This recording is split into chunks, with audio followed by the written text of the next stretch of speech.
Hello, everyone, and thank you for joining Converge 2024, the RoboHead User Conference, and our presentation, Color Me Productive, How to Color Code Your RoboHead Environment. My name is Joseph Oman, Solutions Consultant here at Aquent Cloud, and this session is intended to highlight how you can add colors and symbols to different fields that are on your project form, and then how you'll be able to see those colors while you're working in list view and the other areas within the project page in RoboHead. Okay, so let's start off by accessing the project form builder via the account actions menu here on the account page. So this is something that admin users are going to need to do.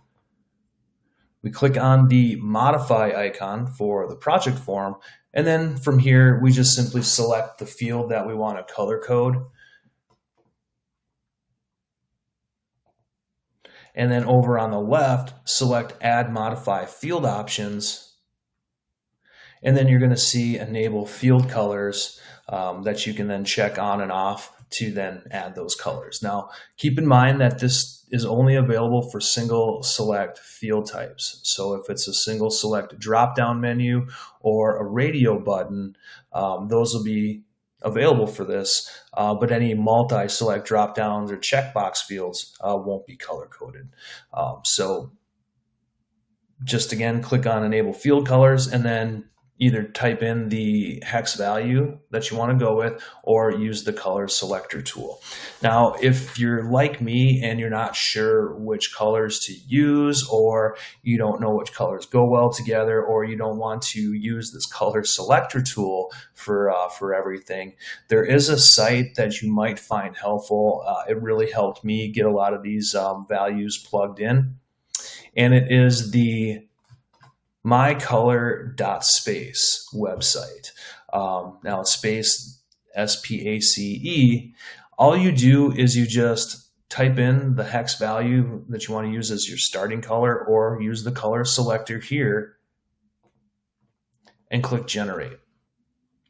The site will then provide different gradients for you to choose from. So we have like a generic gradient, a matching gradient, spot palettes, things like that, and the hex values that go along with these colors. So this was a huge help. And then I just went in, copied the hex values from here, pasted them into RoboHead, and then it added that color for me. So that site saved me a lot of time, and it was a huge help because, again, I don't know like what colors would go well together, or I don't want to have to use that tool for everything that I want to color code. Another thing to keep in mind when it comes to what colors you should use, I would recommend going with something that's appropriate for the field type. For example, I have a priority view, or excuse me, priority level field that I can use to kind of help dictate the severity level or the priority of a project. Now, currently, I have it set up with these flame symbols, which is also something that you can keep in mind and maybe add as options for the values in these drop downs. So it does help provide more of like a visual, and it doesn't have to be text. It can just be the symbols here. But if you were to color code these, if it's something that I want to grab somebody's attention with, then I want to use an attention grabbing color. So when I go to enable field colors, I want to maybe use a red or something that's going to jump off the page if it's something that I want to make sure somebody sees. So like if we have a high priority project, then I want a color that's going to indicate that it's a high priority. So just something to keep in mind as you go in through and adding colors to these. So once you have these colors plugged in, we're going to publish the form. That's going to roll out those changes for the rest of the team for them to see. And then when we go to the projects page and we're toggled into list view, you'll see that it's going to have a much more visual aspect to it. We'll be able to see the colors associated for each field that we color coded, along with the symbols that we had used for those fields as well. They work just like the other fields do, where you can sort on them by clicking the headers and all of that. But again, provides just more of like a visual workspace than just rows and columns.